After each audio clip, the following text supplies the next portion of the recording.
Солидарноста е иманентна на човековата цивилизација од самите нејзини почетоци и представува столб на секое зрело демократско општество. Солидарноста разбрана како споделени цели, интереси и стандарди во секојдневниот живот не може да се конкретизира без чувството на заедничка припадност и поддршка меѓу луѓето. Отуѓеноста на современиот човек има негативни ефекти врз социјалната кохезија и врз принципот на хуманоста како подлога на секоја цивилизирана заедница.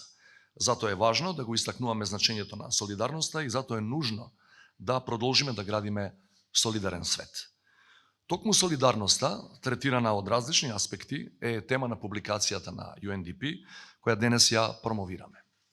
Во неа преку есеите на наши еминентни професори, публицисти, но и помлади автори, се анализира солидарноста низ призмата на економијата, демократските процеси, животот во диаспората, климатските промени, волонтерската работа, родовата солидарност и се разбира, се третира и темата на постземјотресно Скопје, изградено врз темелите на меѓународната солидарност.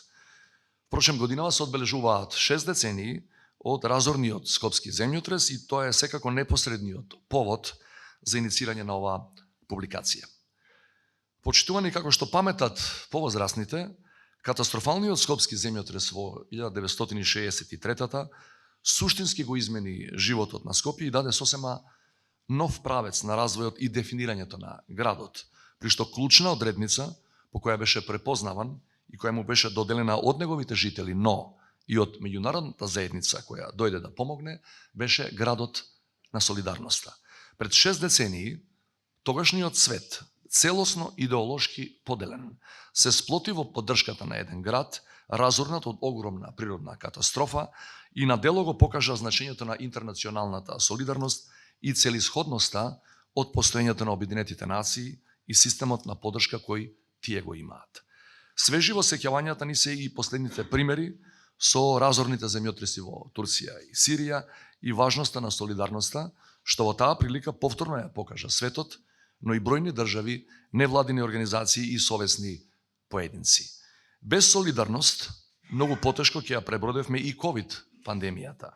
Само врз база на солидарност можеме да го решаваме прашањето на климатските промени, како и многу други комплексни предизвици што го мачат човештвото.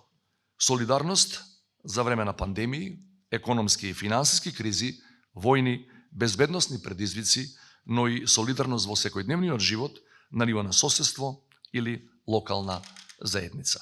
Само обединет, солидарен и отворен свет може да одговори соодветно на глобалните предизвици кои стануваат се покомплексни и за жал се поопасни.